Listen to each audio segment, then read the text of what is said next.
2024 के parliamentary election किस एजेंडे और किस मुद्दे पर लड़े जाना चाहिए, इस पर हम आज के एक सवाल एक जवाब के प्रोग्राम में बात कर रहे हैं। मैं इस प्रोग्राम में आपका स्वागत करता हूं। हमारे साथ देश के वरिष्ठ अर्थशास्त्री मिस्टर अनिल बोकील साहब हैं। अनिल बोकील साहब की थीसिस आर्टिकल्स दुनिया भर में पब्लिश होती हैं। हार्वर्ड बिजनेस स्कूल ने भी पब्लिश किया है। आपने डीमोनेटाइजेशन का प्रोजेक्ट गवर्नमेंट को दिया था। ये और बात है कि आपने जिस तरह दिया था उस तरह वो इम्प्लीमेंट नहीं हो सका। हम बहुत भाग्यशाली हैं कि वो आज हमारे साथ स्टूडियो में हैं। अनिल जी बताएं कि 2024 का इलेक्शन किस वेलफेयर पॉइंट पर होना चाहिए जो हमारे देश के लिए भी बेहतर होगा और हमारे समाज के लिए भी। मैं पहले तो आपका इसलिए मैं आभारी हूं क्योंकि आपने सही सवाल पूछा है जी।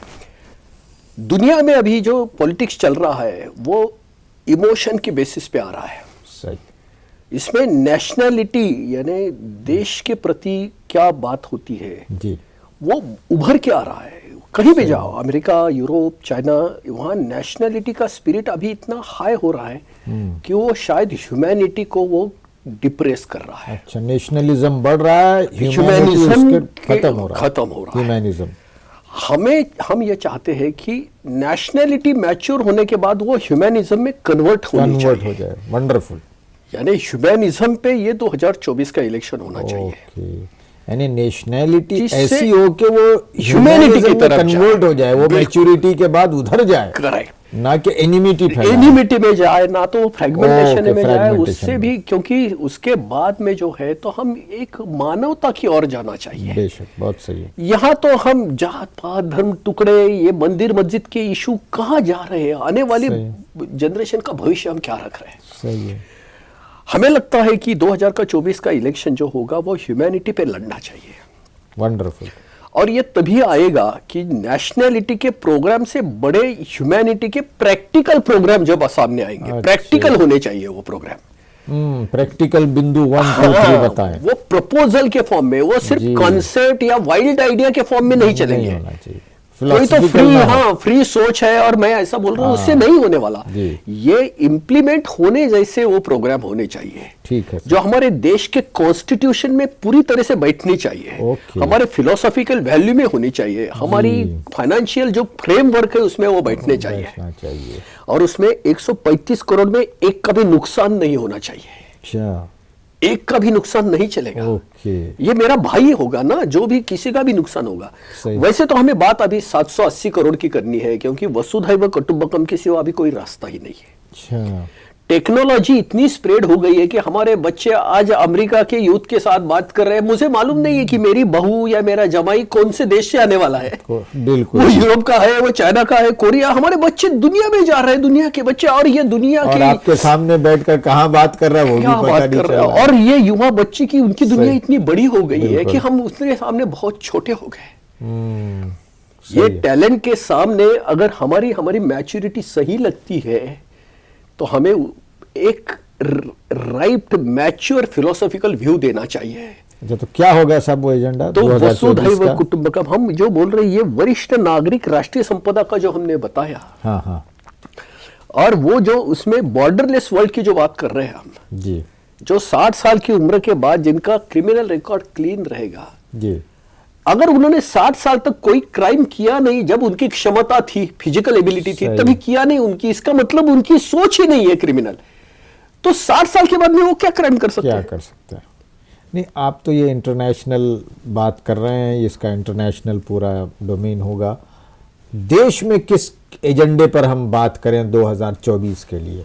हम ऐसी बात चाहते हैं कि हम पॉलिटिक्स को जात, धर्म, पार्टी, पर्सनालिटी के आगे चल के प्रोग्राम की तरफ लेके जाना चाहिए। जी जी, ठीक है। मेरा वोट ना किसी जात को, ना किसी धर्म को, ना किसी पार्टी को, ना किसी नेता को। मेरा वोट प्रोग्राम को। और वो प्रोग्राम आपके पास क्या है सर? वो हमने जो वरिष्ठ नागरिक का जो प्रोग्राम रखा है कि 60 साल के बाद का हर एक आदमी नेशनल असेट का उसको दर्जा मिले। अच्छा, नंबर 1 पॉइंट उसको नेशनल असेट का दर्जा मिले। उसको नंबर 2 का पॉइंट उसकी जो गरिमा जो होनी चाहिए, डिग्निटी होनी चाहिए, उसको बचाने के लिए उसको फाइनेंशियल रिसोर्सेस ऑनरेरियम के फॉर्म में मिलना चाहिए। हाँ, ना कि पेंशन। ना कि पेंशन जी, ऑनरेरियम। ओके। और वो महंगाई भत्ते से जुड़े हुए, यानी उसकी डिग्निटी कभी कम ना होगी। जी, हमने मिसाल के तौर पे 10,000 रुपए महीना बोला है, क्योंकि हमारा पर कैपिटा इनकम आज का जो है प्रति साल आय जो है 1,40,000 है, वो करीबन 10,500 रुपए ही आ जाती है। आपकी ये जो स्कीम है वंडरफुल है। तो क्या ये स्कीम सिर्फ सीनियर सिटीजन के प्रॉब्लम को सॉल्व करेगी या देश के और प्रॉब्लम को भी ये सॉल्व कर सकती है? ये प्रॉब्लम का सॉल्यूशन ही नहीं है। अच्छा। ये इंसानियत की राह है। हम क्या है, अभी तक सिर्फ प्रॉब्लम और सॉल्यूशन में फंसे हुए हैं। उससे ऊंचा सोचना है हमको। इंसानियत की राह है कि ऊपर वाले ने जो पैदा किया है वो हर एक चीज प्रेशियस है। उसका डिसीजन सर वही करेगा, वो जब करेगा कयामत के दिन, वो उसका अधिकार है। सही।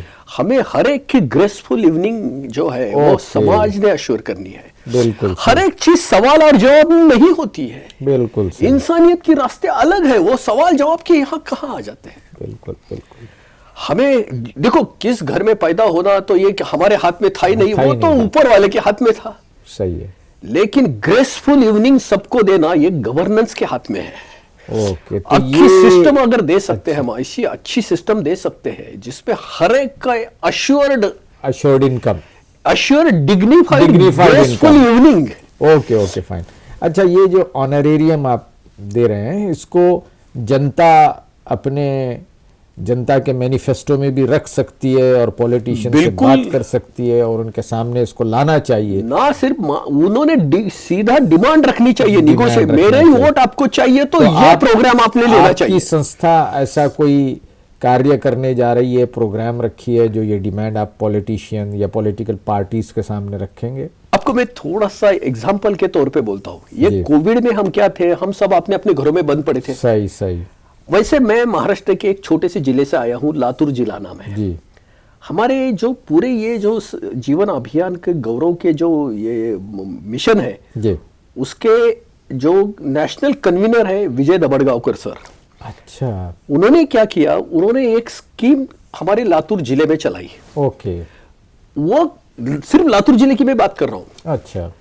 छोटे छोटे गांव तक लातूर जिले के पहुंचे। उन्होंने 1,80,000 सीनियर सिटीजन का रजिस्ट्रेशन आधार नंबर के साथ किया कि हम यही इसको वोट देंगे। सिर्फ इतना नहीं, अच्छा, हर एक ने 10 रुपए दिया है इसके साथ। अच्छा, वोट भी देंगे, पैसा भी देंगे, 10 रुपया। और ये ऑथेंटिक उनको रिसिप्ट मिल गई है कि आपकी ये वोट बैंक, इसमें कोई जात नहीं, धर्म नहीं। ये प्रोग्राम के लिए मैं सिर्फ एक जिले की बात कर रहा हूँ। तो 1,80,000 पूरे देश में वोट बैंक क्रिएट करेंगे और वो वोट बैंक पॉलिटिकल पार्टी से एक प्रोग्राम के साथ पॉलिटिशियन से निगोशिएट करेंगे। अगर ये प्रोग्राम है तो ये 14 करोड़ की वोट बैंक आपको सपोर्ट करेगी। हाँ, और इससे देश का सबसे बड़ा प्रॉब्लम हिंदू मुस्लिम डिवाइड खत्म हो जाएगा। सिर्फ हिंदू मुस्लिम नहीं, जात नर नारी की, भाषा नहीं, प्रांत नहीं, हम सभी भारतीय है ना। ये घर में मैं पैदा हुआ हूँ ना। जी जी जी, बिल्कुल सही। देखो, दो भाइयों के बीच में ऐसा लगता है कि ये भाई आ गया तो मेरे इसमें हिस्सेदारी आ गई।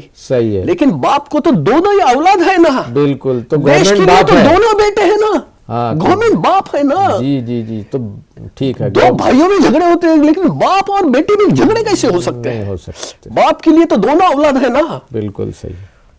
तो बहुत बहुत धन्यवाद अनिल जी, आपका बड़ा अच्छा कार्य है, हमारा सारा सपोर्ट आपके साथ है। मैं दर्शकों से ये रिक्वेस्ट करूंगा कि आप इसको ज़रूर देखें, शेयर करें और इसको पॉपुलराइज करने की कोशिश करें। आप अनिल बोकिल साहब के इस मूवमेंट में, इस कार्य में शामिल होना चाहते हैं तो स्क्रीन पर दिए गए ईमेल आईडी और टेलीफोन नंबर पे आप कांटेक्ट करें।